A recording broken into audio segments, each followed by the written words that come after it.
There we go. We got audio volume. Hey, everybody. Welcome back to the Bokeh Podcast. I'm your host, Nathan Holritz, and it's good to have you here today. Happy Monday to you for those of you that are live streaming with us.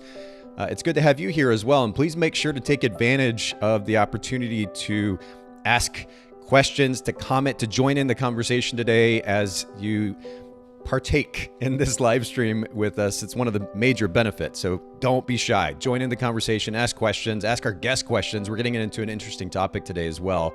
And so I'll introduce our guests here in just a second. For those of you that are not live streaming with us, if you're listening to the audio version after the fact, make sure that you follow us on Instagram, Bokeh Podcast, and keep up to date with the latest or upcoming live streams. We post that information there, and you can come join the conversation for any upcoming live streams. And again, ask questions, comment, and you can even send us some funny emojis if you'd like to, just to be part of the conversation. Don't be shy. And then last thing before I introduce our new guest for today, just a reminder, as I always do before these Bokeh Podcast episodes, take advantage of opportunities to give back. I made my donation to Charity Water today before we got started. You can see a little receipt up there on the screen.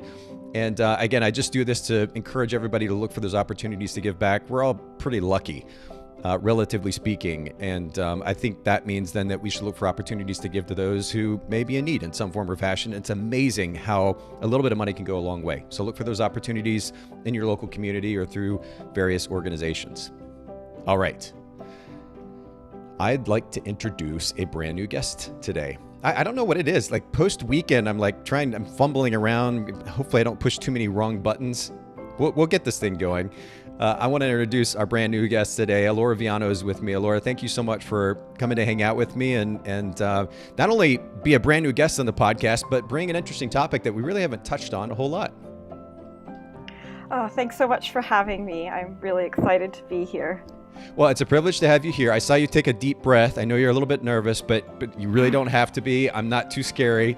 And this conversation is actually going to be a lot of fun. We'll get into it here. And actually, you know what? Let's just take this opportunity to go ahead and introduce you to the world at large, to the photography community. I also want to get to know you a little bit. Tell us a little bit about your photography business, and then something we talk about quite a bit here on the podcast, your business's brand position. Yeah. So I am a family and personal branding photographer. I am based in Lincoln in the UK, and my business name is Life Live Photography. My focus is to try and capture natural, fun, and authentic images of my clients, both my families and my branding clients as well. I really love the idea of sharing connection and emotion and just spontaneity. So I kind of just let people do their thing during my sessions, and people seem to enjoy that. So I'm just continuing on with that way. And I've used that in my branding as well, because I want people to feel that they are authentically sharing themselves to their clients, because that's what we want. We want the clients to see the person behind the business. And so I often incorporate a lot of their personal things to make it about them. So hobbies, pets. We shoot in their home or their garden or somewhere special to them. So yeah, I try and bring that all together for all types of clients. Well, and I'm going to actually pop up your website here on screen. And for anybody listening in who maybe is not looking at the live stream, if you go to Life Lived Photography, just like it sounds, .co.uk, you'll see Elora's website here. And I'm scrolling down just a little bit. Natural, fun, authentic you, Life Lived Photography. And this is a bit of an unusual name. I like it, Elora, because it's something different. It stands out in that way. Is that idea, that phrase, life lived, is that tied to this notion of authenticity and letting clients be themselves? Yes, it is. I love lifestyle and documentary type of work, and I have always been attracted to photographing life as it is, like all the little bits. And so when I decided on a name for my business after a few attempts, and there was a lot of pieces of paper, I finally came up with It's a Life Lived. And I was like, well, that's a bit long. So I kind of cut it down and I wrote Life Lived Photography. It sounds good. So how is your life? It's lived. It works. So, and that's what it was. Fair enough. And how long have you been in business? No, 6 years now. I was going to say 5, but it's 6 years now. I tried a couple times before, but life circumstances didn't work. But yeah, I've been proper established for 6 years. Well, So way to I'm come pretty, back to it though, and make it happen. yeah. I know I'm actually I working. don't give up very easily. No, that's good. I'm actually working on a project right now, a company that we're about to launch here in the next month or two that has been in the works now for, wow, it's coming up on 8 years, 7 or 8 years or Oh, so. wow. And I think the timing actually, it's interesting how kind of life works out, but I think the timing is actually perfect, even though I put it off for one reason or another. That got delayed for one reason or another. The timing actually worked out. But I think at the end of the day, coming back and putting our effort into doing that thing, that idea, that dream that we had, there's something to be said for that. So props to you for making that happen. Emily Majors is chiming in from YouTube. She says, hello. And hello, Emily. Thanks so much for saying hello, for joining us today. And for those of you that are live streaming, again, don't be shy.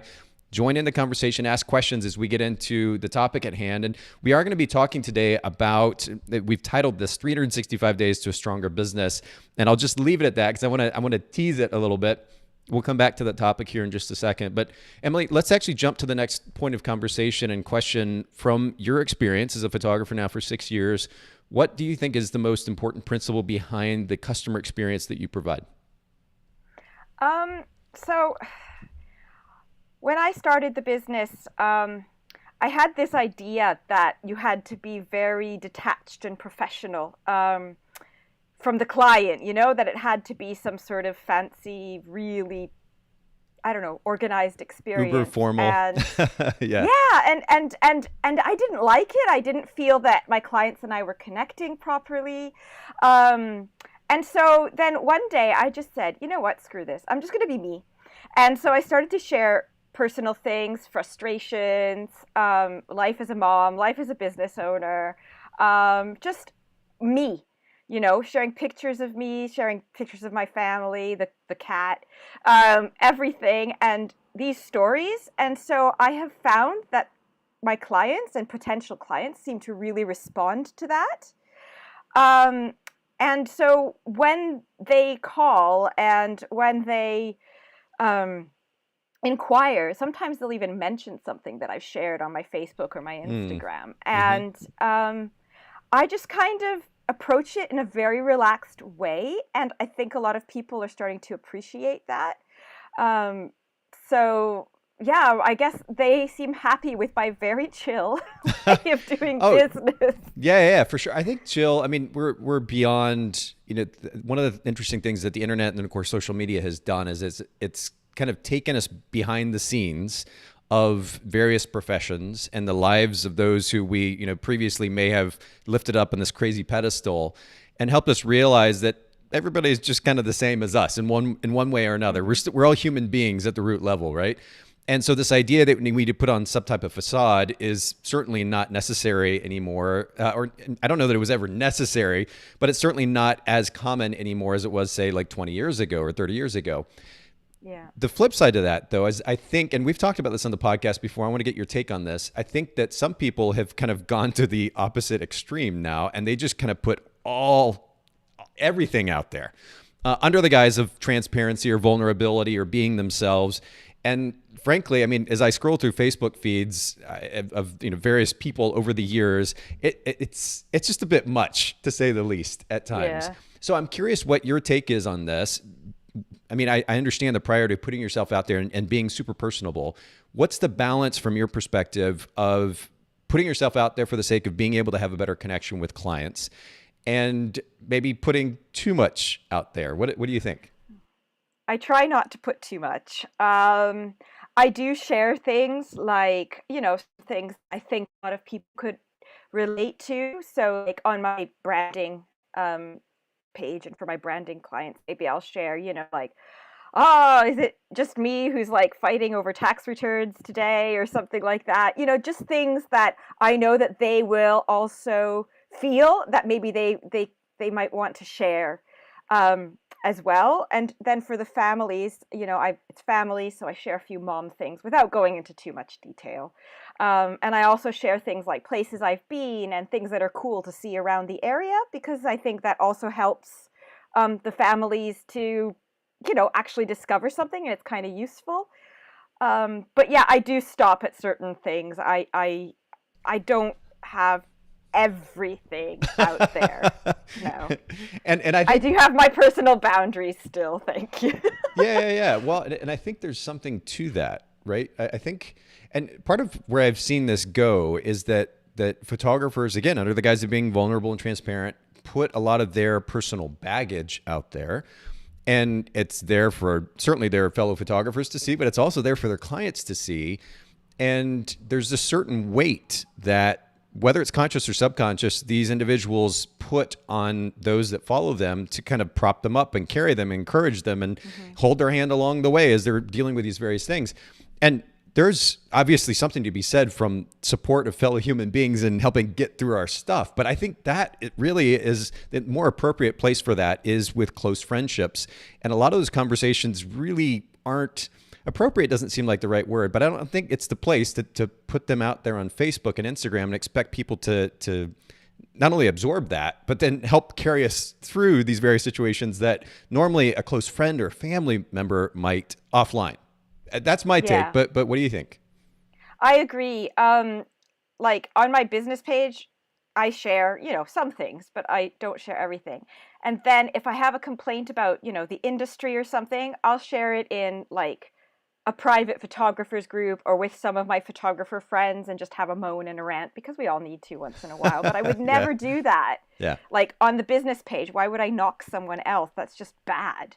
For example. Yeah. And I'm not even thinking so much about criticizing other photographers. It's just putting our own baggage out there. It could just become like even personal things, right? I have a personal account where I share things, and that's for me. That's that. And if my clients choose to follow that personal account, then they're at their own risk of hearing me moan. But I wouldn't do that to everyone, because my page is out there for the whole world to see, and maybe not everyone will appreciate that. So I'm kind of like, I rein it in. But on my personal stuff, I might overshare once in a while. Well, to be clear, this was no commentary on your feed. I was just speaking in general, and I think it's an important point of conversation. And actually, Emily, who commented earlier, she says from YouTube, she says, yes, who is it serving? And Emily, I had her on the podcast not too long ago, and I think this was actually a point of conversation I got into with her as well. And I think this is a brilliant question. When we put information out there, information sounds too formal. When we put anything out there on social media, the question is, who is it serving? At the end of the day, if we can own the fact that it's for us, and we want that little pat on the back, or we need somebody else to support us besides our close friends and family offline, then if we can at least own that, that's a good thing. But I think a lot of people just kind of put stuff out there without really thinking about what's behind it. And I think this question Emily brings up is a really healthy one for everybody listening in to consider, which is, who is this content serving at the end of the day? And at the very least, maybe we can focus, and again, this is no commentary on what you're putting out there specifically. I'm just speaking in general because I think this is a very important topic. I think focusing on, say, something like a 75-25 ratio, which is 75% or even 80-20, 80% of the content that we put out there is for the benefit of others.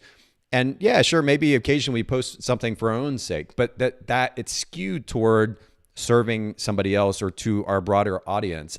I just think that goes much further in life than us kind of ranting and raving about this thing or that at the end of the day. Again, this is very subjective. It's just kind of my take on it, but I love that you bring this up because I think it's an important conversation to be had in our industry. But any further thoughts on that?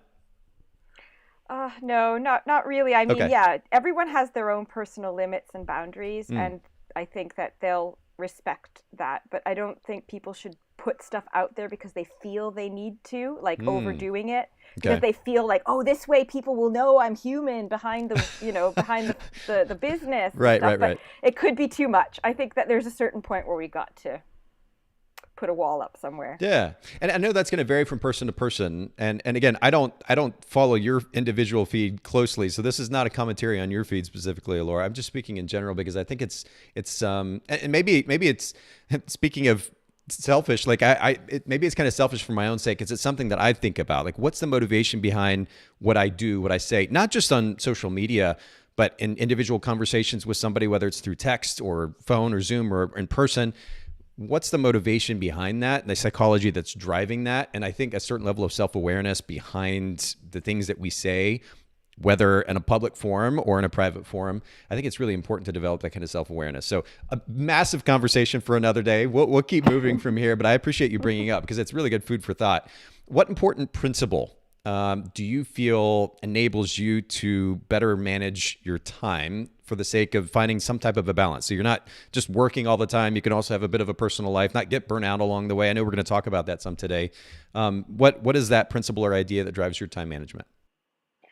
Well, I put in a lot of things this year because I did actually burn out in November last year. I was physically sick. I couldn't get out of bed and I couldn't work. I just couldn't do it. So I had to do something because everyone was suffering. So this year I discovered the joys of automation and saying no. So I automated my entire workflow with my CRM system. So I just put in the date, the time, the person, the client. I click the workflow I want it to do, and it sends the booking form, it sends the invoice, it sends the contract, the reminders, the getting ready guide, everything. So I do one job, and then the computer takes care of the rest. And that has saved me hours of back and forth. And then forgetting things and all that kind of stuff. So what CRM do you use? I use 17 Hats. Yeah. I really like it. It's got booking on it, online booking. I don't even have to get like Calendly or anything else like that. So it's like all there, and I can set up a workflow from the online booking. So that's great for mini sessions and stuff that I don't have to worry about at all. So yeah, automating has been a huge thing for me. And also saying no to people has been really good. I have said I only take one session per weekend. That's it. And because before I would take multiple ones in a day, and stuff like that. And I'd work during the week. Because during the week I do a lot of the branding work, and then weekends was families, especially those with older children that are school aged and stuff like that. So I just said, guys, there's only 52 weekends. I'm taking out a couple of them for holidays and birthdays, and then of the rest, you get one. You have to wait otherwise. And people haven't gone away, so it was okay to put those limits in there. So on average, then, how many, do you only photograph on the weekends? Do you photograph during the week as well? How many sessions do you do in a week? Yeah, so during the week, I also do branding, so commercial work and stuff like that, and the occasional newborn or maternity, because if they're on break, they don't need to have a weekend date. Sure. So yeah, basically families is on weekends, and everything else is during the week. And I range from between 2 to 4 tops sessions a week. In this period, it's been 4, and it's been a lot. So I'm going to pull that back down, I think, after. Yeah, but it's good to assert yourself and to take advantage of something as simple as certainly saying no, but even just being very particular in the way that you plan out your week, plan out your calendar, and understand what it is that you're able to handle, and then where you're crossing that line, and just make sure that you don't cross that line for the most part. Yeah, because I have accidentally done it a few times because, COVID, people getting sick and having to reschedule. It's happened, unfortunately, where I have done 2 or 3 sessions in a weekend, but yeah, that's part of running a business, though, right? We have to make exceptions here and there, but understanding where that line needs to be is important. You talked about 17 Hats as well, and I'll just really quickly pull up their site for anybody who's curious and not heard of 17 Hats before. If you go to literally the number 17hats.com, just like it sounds, you can learn more about 17 Hats as well. And, it seems like at this point in 2022, it goes without saying, but there are tools like 17 Hats that exist out there that, yes, take a little bit of investment and time to set up, but the time savings after the fact is just mind-blowing. It doesn't cost that much. And it ultimately allows us to have the freedom, the flexibility that we started these businesses for in the first place, right? Like the idea that we go from working 9 to 5 and go straight to the same type of hours, or potentially even more in many cases, owning our own business seems kind of ironic and weird. I created my own companies for the sake of flexibility at the end of the day. That's my primary goal as an entrepreneur at this point. And so why would I not take advantage of the tools that enable me to have that kind of freedom, that flexibility? I think that's super important to remember. So yeah, I appreciate that reminder. And one of the most important elements of time management is delegation. And certainly we can delegate to software. It's a pretty cool thing now that we can take advantage of this technology. Have you experimented with any other elements of delegation in your business?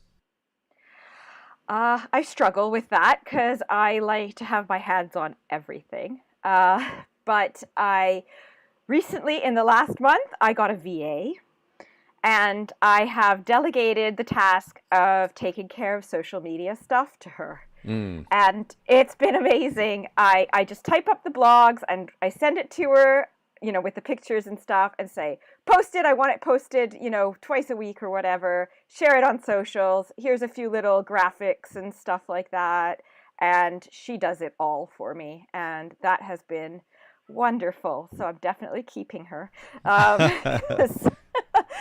She's been really great. But, it's just like even those couple of hours you spend scheduling stuff on your own, it's just, that's time you could be using for something else. And so it's worth the expense, in my opinion, to, have someone else to do that. I can't bring myself to outsource editing, though. For me, I can't do it. It's part of my control freak. It's my creative process, and I know telling you is a big thing. But I can't let it go yet. I might in the future. You never know. But at the moment, it's part of what I feel makes my work mine, and I don't want to really let it go to anyone else yet. The most time-consuming element of your business. Though. I know, but I enjoy it though. That's the thing. I enjoy shooting, but I also enjoy creating that final image that I have in my mind on the screen. And so for that, it's for me. If all I needed to do was to shoot and edit, I would be in heaven. So you figure out how to delegate the rest. The accountancy is next. Oh yeah. Oh my goodness. Yeah. Is next. Yeah, accounting, I wish that I had taken advantage of professional resources when it came to money management really, really early in my business, because we generated a lot of revenue as a company. We're super lucky to get to do that. And of course, we put a lot of work in to make that happen. And yet I didn't have any context to managing money, certainly bookkeeping, taking care of taxes, like all this stuff. And it really put me in a much less advantageous spot than I could have been in had I had those resources at hand, or take advantage of the resources at hand. Find somebody that can have your back, that can help give you the information you need, and also do the work that you need so you don't have to do it. And I'm speaking to everybody in general listening in here. It's super, super important when it comes to managing money. So I think that's really, really important. And Emily actually chimed in from YouTube. She said, how did you, or do you find someone who is a good fit to outsource social media? That's a really great question. Any thoughts on that, Elora? Well, what I did was I actually just I put out a call there and I said, I need a VA, who's willing to help me, kind of thing. And people put all their links on there. And so I nosed around. I checked their Facebook pages, I checked their websites, and the ones whose copy kind of talked to me as if it was in that style, then I talked to them. And I got to, I talked about what they do, how they work, how it all of that. I told them what I needed. And then I found this lady, and we have a lot of things in common, and she's really lovely, and I feel that she understands what I want to do. And so I went with her in the end. But a lot of people aren't that lucky the first time, and it's trial and error. I know some friends have, they've done a couple and then it didn't work. So the next month they put another one on retainer and they tried that. And then again, until they found the right person for them. But yeah, I got lucky that the first one I chose so far seems to be doing well. But I think this plays to outsourcing editing as well. And for anybody who is curious about outsourcing editing, I know Elora's not quite ready yet, but you can check out Photographer's Edit. In fact, for those of you listening, if you haven't used Photographer's Edit before, my editing company, Bokeh Podcast, all one word, gets you a pretty nice break, actually, about at 40% off your first order. So make sure you take advantage of that little discount code at checkout if you've never used this. But when it comes to outsourcing editing, when it comes to outsourcing social media, really any part of your business that you feel is tied to your brand, or that actually is tied to the brand representation, I think it's really important that you're clear about what it is that you want, right? Like, for example, Laura, if you said to somebody, hey, I want to give my editing to you, but you weren't clear about your editing style, that'd be a really complicated relationship, because now you're kind of subconsciously expecting this person to read your mind and just know what you want and what you like without actually having had that conversation. Same thing goes with social media. I'm sure it probably made it easier for you to know, or to be able to delegate that work, because you had an idea of what you wanted to begin with. Is that right? Mm-hmm. Yes, I did. I knew what I wanted to delegate. So I told them, I told her right away, I said, this is what I need you to do. Boom, boom, boom. This is how often I need you to do it. Can you do it? And she said, yeah, I can handle that. So we did it. That kind of clarity is super important. You have to give them a clear instructions, because no one can read your mind. No one can do things the way you will. So the best way to get it done as close as the way you want is to tell them what you want. And to be super clear about that. Yeah, that's really, really good. Do me a favor real quick, Laura, turn that volume down on your mic just a little bit more, if you don't mind, before we get to our next question. And for everybody listening in, make sure, of course, that you take advantage of these suggestions that Elora is making. We're also going to be linking to all the resources in the show notes at bokehpodcast.com when this episode comes out. So make sure you take advantage of that as well. Elora, one more question before we get to the main topic at hand, and that has to do with self-help book, business book, a favorite of yours that you might want to recommend to our listeners. Yeah, I've read a lot of them, and I had a big think about how to answer that question. But I think that one of the ones that I've read recently and that I have found really helped to implement some things in my life and my business is the You Are a Badass series by Jen Sincero. And especially the one You Are a Badass at Making Money. For me, that was really good to get rid of a lot of blocks about, not being afraid to tell people that you want to be paid for your work, because it's precious. So, the whole series is really nice. They all work in nicely together. But that's the one that if I was doing businessy stuff, that's the one that you really want to be reading. And I just like it. She's got a very straight up approach about things, and it's just a writing style I liked, and I felt I resonated with, and I enjoyed having, putting into practice her ideas and thoughts, and I'm working on implementing them. So cool. Yeah, well, that's been one of the big ones. As you were talking, I pulled this up on screen as well, but everybody can see who's live streaming. You Are a Badass. There is a series. You can actually buy the collection. It's $39 for all 4 books. That's a really great deal on Amazon. You're a Badass by Jen Sincero. So you have You're a Badass at Making Money, You're a Badass Every Day, and Badass Habits. And that's quite the collection, quite the title set. So we'll make sure to link to that in the show notes at bokehpodcast.com for everybody listening in. Okay, let's jump into the main topic at hand here too.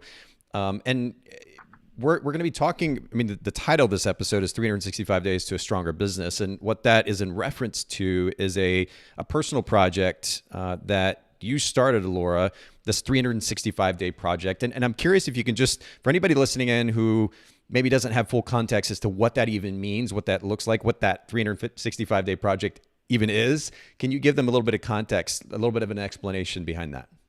Mm-hmm. So a 365 photo project is basically what it sounds like. It's a picture a day for a year. So you can choose a theme for your project throughout the year, but I just shoot my life.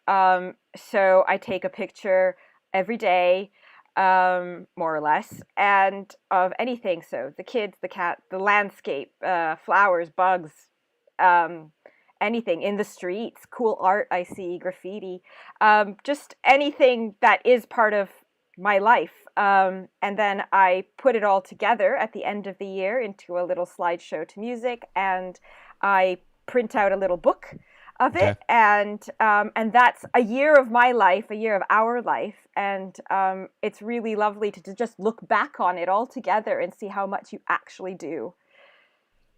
And what led to starting this project? What was the motivation to be like, okay, you know what, this sounds interesting. I'm gonna do this thing. Well, as I mentioned before, I'm fascinated about photographing life in general, right? Which is why the whole business name and everything. And I thought, it's your life seems so mundane. You do the same things every day, but you don't.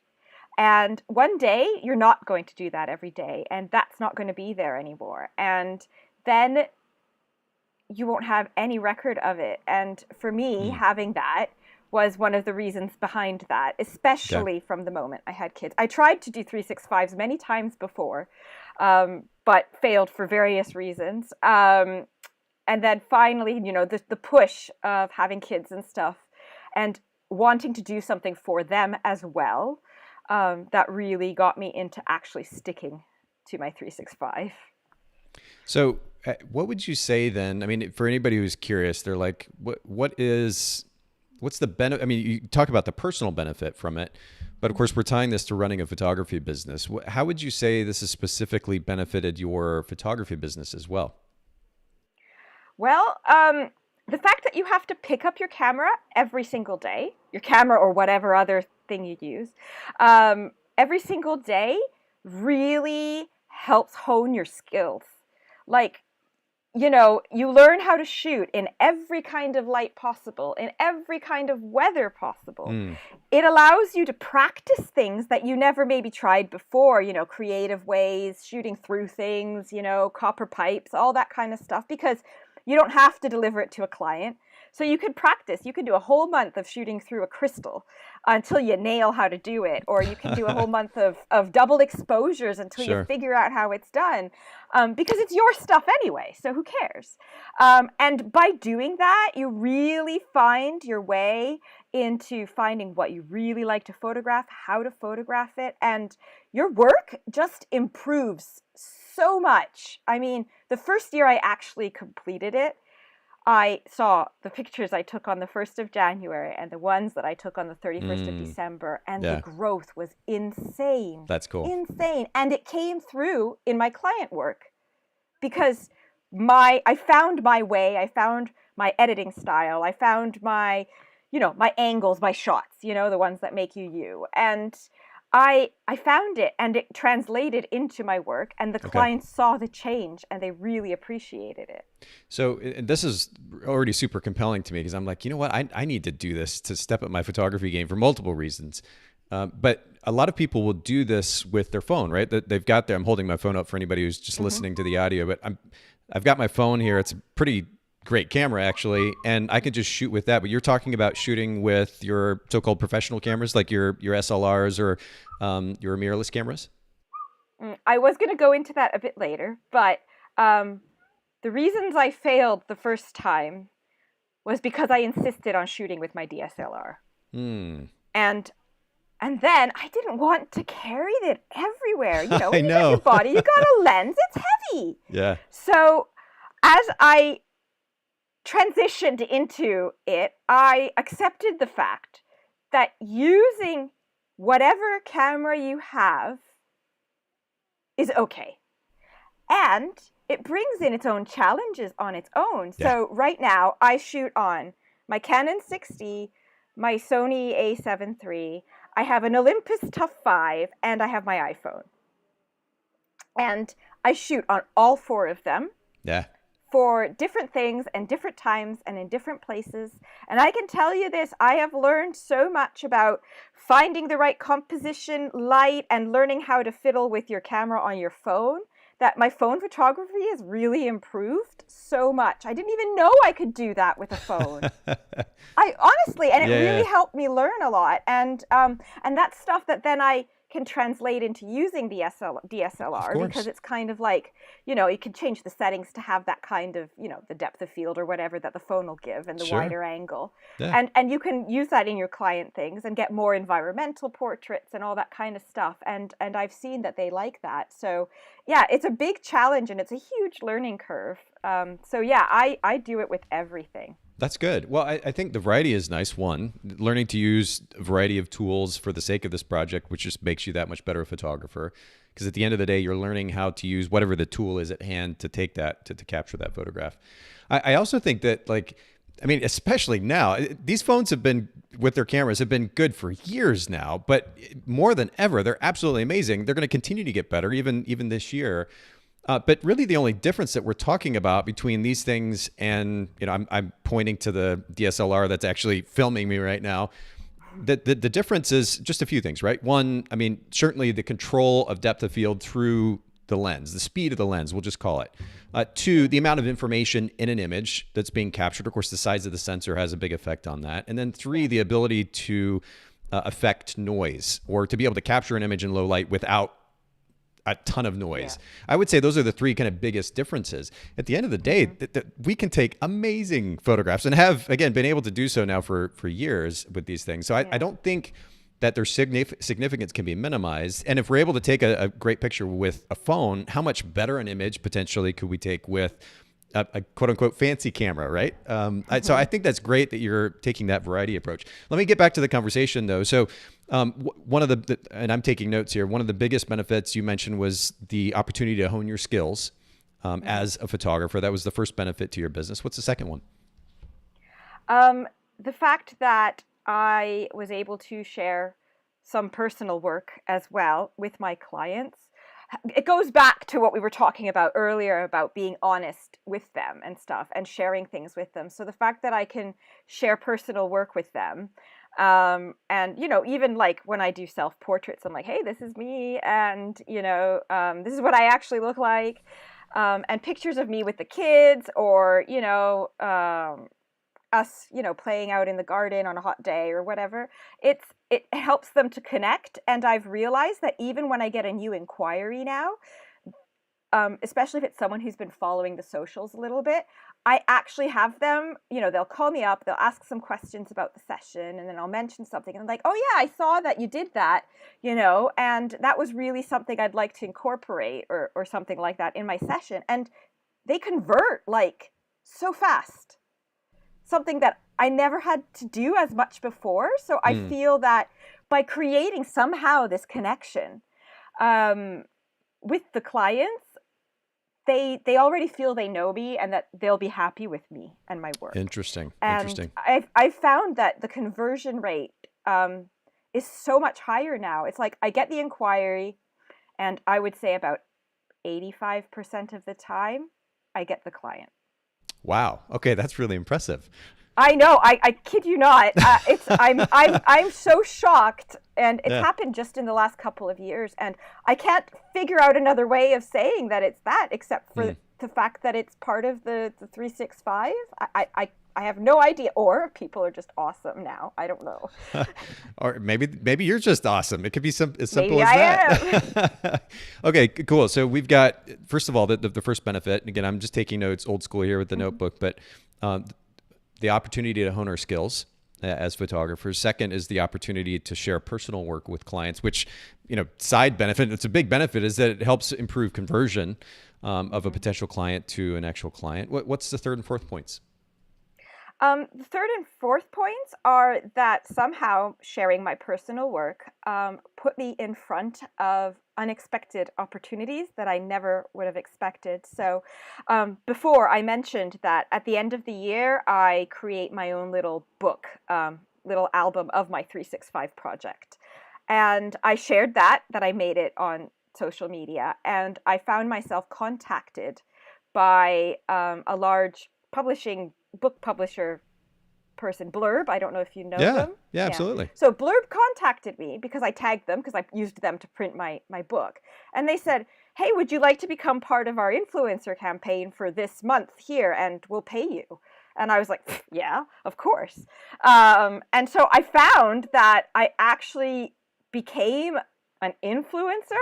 I don't even think I'm that hugely famous or anything, but it was enough to get these brands to notice me. And I've seen that I've actually, I've been contacted by some people and stuff about, sharing their products and being paid to do that. So that's become a new stream of income for my business, which otherwise probably wouldn't have happened. And that was all cool, because I shared that I printed it. Yeah. And for anybody who's curious, if you just literally go to blurb.com, just like it sounds, you can learn more about that company and maybe start printing your own stuff too. So that's really, really cool. All right, so take us to that fourth point then. So the fourth point was that because of this influencer thing, I got in front of a lot more people and a lot more photographers. And I was already active in the photography community, but it led me to going into teaching and to mentoring. And now I'm creating a membership for people, other photographers who want to do a 365 project, called the Daily Collective 365. And I'm hoping to, create a membership, which will give me continuous income as well as helping other photographers and getting into the teaching. So it's opened up a whole new part of the business that's also working with other photographers, which I'm really loving, because I love to talk shop. I mean, who doesn't? And I love to share the things that I know, and why not get paid for it? So fair question. Like, why? I obviously I'll help someone out if they want help, and stuff. But I thought, well, why not turn this into something else that I can do? And so I'm hoping to launch that before the end of the year. Cool. And so there you go. It's created yet another stream of income. Another opportunity. Well, hopefully creating another stream of income that I never thought I could do from the beginning before I started this project. Okay, so major benefits. So those of you who maybe are just chiming in, listening in, 4 major benefits to running a 365 or a 365 project. Number 1, the opportunity to hone skills, photographic skills. 2, the opportunity to share personal work with clients, which of course has the benefit you talked about of potentially converting even more clients. 3 is the opportunity to share, or the opportunity for more opportunities. So sharing that personal work brought more opportunities, as you talked about, to be able to collaborate with other companies, other brands.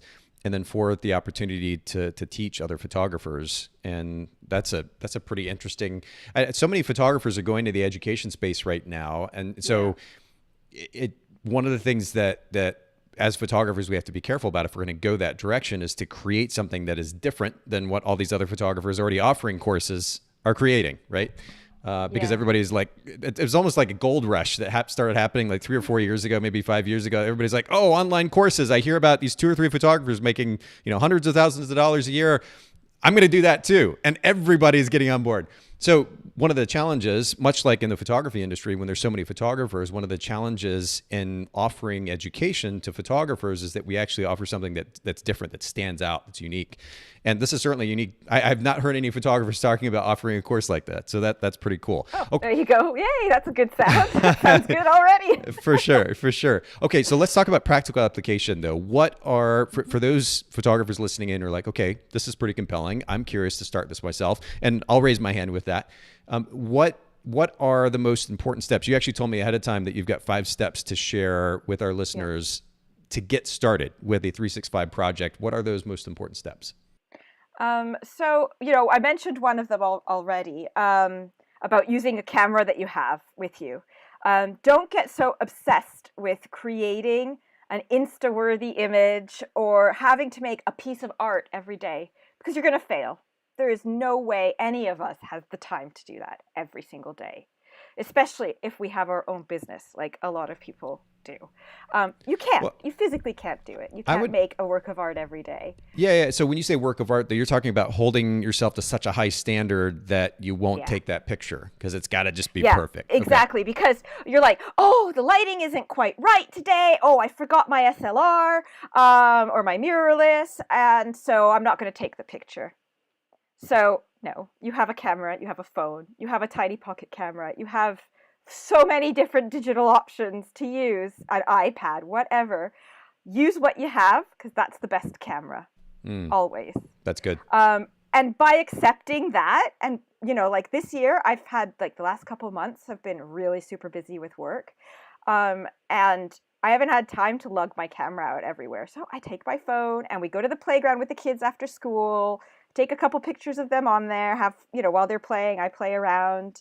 You can use the Lightroom app and actually, adjust your camera settings with that. So it's kind of like having an SLR. And so you can play with it and make it look how it is, and that's it. You're done. You've got your picture done, and you can edit it right there, and it's done for the day. So it's about letting go of that perfection. Not everything is going to be perfect. Someday you're just going to take a picture of raindrops on your window, and you know what? You'll remember it rained that day. That's Fair it. enough. And it's not as easy as you would think to photograph raindrops on a window. So there you go. It's just, I think that, be kind to yourself and use what you've got. And, Fair enough. Which leads to, please go ahead. No, please go ahead. Please go ahead. Yeah, it leads to another point, which is if you miss a day, it's okay. Just shoot another extra one the next day. When I missed the first few times, I failed because I would miss a day, and then I was like, oh, now I've missed a day. So I guess that's the end of that project, and that would be it for the rest of the year. And that's silly. Too perfectionist an attitude again, right? Yeah, absolutely. So if you miss a day, you miss two because you're busy. That's fine. The next time, maybe you'll take a picture of, a cool car, and then later on that day, you'll take a picture of, a cool mural, see while you go shopping. Anything. You can do different pictures in different days, in the same day, and just put it in there. Sure. What matters is that you have it at the end. Fair enough. Okay, take us to the third step. So the third one is to keep it organized. You will want that because if it's all confused at the end of the year when you want to actually do something with it, you're not going to find what you want or your pictures or anything. So yeah, I have a personal photographs folder and a work photograph folder. And in my personal photograph, I have a specific folder made for 365 photos. So as soon as I've done it, edited it eventually, I slide it in there and I give it a number. So today is day number 1, day number 2, day number 3. And then at the end of the year, once I put in day 365, then I can do what I want with it. And it's all there ready to go. No sorting, no, fidgeting about with stuff because it's already there. And it's a lot less stressful to make it into a slideshow or an album or whatever you want to do with it, or print it, whatever you want to do. It's all there. Now, you talked about putting them in a separate folder on your phone, but then where are you putting them to number them? No, on my computer. Sorry, okay. That wasn't clear. So because I have Lightroom mobile, right? So it syncs to my Lightroom on my computer. Got it. So if I take a phone photo, I edit it in my mobile, and then when I go onto my Lightroom, I just export it straight into the folder with the day number on it, and then it's done. Perfect. Okay. Yeah. And I'm glad that you brought this up because I was curious, where are these images going? Because I know that, in the span of a couple of months, I might have, I just offloaded my images just the other day, and I had something like 1,600 different screenshots and photos and videos and whatnot. I mean, it's just a lot. So to have that project mixed in would be super confusing. So having a place to take that is really good. So you're photographing on your camera, the photo goes into Lightroom Mobile, which then syncs to your desktop, and that's how you're keeping track of those. Mm-hmm. Yeah. And they go ahead. No. And then from the desktop, I export them straight into the folder that I'm using for my 365. Got it. Okay. So then at the end of the year, then you have that folder of all 365 photos. Yes. Got it. Okay, cool. And is that folder, are you syncing that to Dropbox or anything like that just to make sure you don't lose all of those images? No. Oh, yeah. It's backed up. It's backed up. I have an external hard drive. So once a month, I copy everything onto the external hard drive as well. And then I have the iCloud storage that I have. Sure. Okay, cool. So it syncs up there as well. So I always have a copy. Yes, I learned the lesson the hard way once upon a time. So oof, yeah, that's a scary thing. Okay, so number 3 is keep it organized, and of course you just broke down the workflow for that. Take us to number 4. The number 4 is to find a buddy group. Have someone to be an accountability partner. It's hard to do it on your own. It's hard to find the motivation. It's hard to find the inspiration to do it on your own. But finding a group of like-minded photographers who are also on this journey with you, and there's lots of them out there, it really helps to keep you going. So you motivate each other. You give each other ideas. Some groups even list some themes for the month or something. Like this month, let's shoot everything red. Okay. and stuff like that. Or, it's Thanksgiving this month, so let's do gratefulness, and what are we grateful for? Photograph things that we're grateful for this month. And so, just to get ideas, or, let's do a self-portrait loop every 2 weeks. You're doing pictures for your 365, but you're also doing things that are different and creative and challenging you and all that kind of stuff. So it's inspired really by great those conversations. Yeah, it's great to find a little buddy group, and there's plenty of them. Facebook, Instagram loops, Okay. Websites that do it. I mean, so many, or just a friend. If you guys want to do it together, make your own buddy group. So that's one way to help stick with it too. Yeah, the accountability. Okay, that's good. And then last but not least, number 5. Do something with your work. That's it. I mean, if you're shooting to achieve a goal at the end of the year, then you're more excited to complete it because you can't wait to hold it in your hands, or to make it into a slideshow with music and send to your family, as a recap of the year, or to print it out and make your own scrapbook. Whatever you like to do with photos, do something. Don't just leave them moldering on your hard drive, because then what's the point if you don't have anything to look at? That's my idea anyway. Fair enough. Honestly, this is super compelling, and I didn't even expect it to be for me, who's not an active photographer, right? And this is an appropriate topic for active photographers, but I may actually begin photographing here soon again, but professionally, on a professional level, photographing weddings and portraits. But this in and of itself, even if I wasn't doing that regularly, I think is really compelling on multiple levels. One, to continue to challenge me as a photographer. I shot weddings for over 10 years, and it's been a while since I photographed actively. And the idea of just forcing myself to be creative, even if it's for 30 seconds a day, to come up with that photo, I think is a really good exercise in creativity.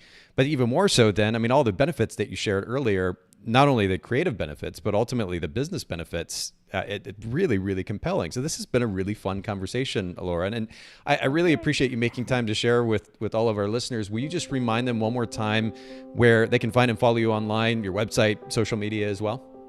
Mm-hmm. So my business website is lifelivedphotography.co.uk, and it's the same, Life Lived Photography on Facebook and Life Lived Photo on Instagram. And if you want to follow the personal work, which is where I share my 365, my Instagram is Life is Wild and Free. And yeah, that's pretty much it right now. That's lovely. Well, we'll put all of this in the show notes at bokehpodcast.com for everybody listening in or watching the live stream right now. I appreciate everybody joining the live stream today. I appreciate those of you that are listening to the audio after the fact. And once again, Elora, I really appreciate you making time for all of us to share this little bit of yourself and your business as well with us. Thank you so much. Thank you so much for having me. It's been amazing.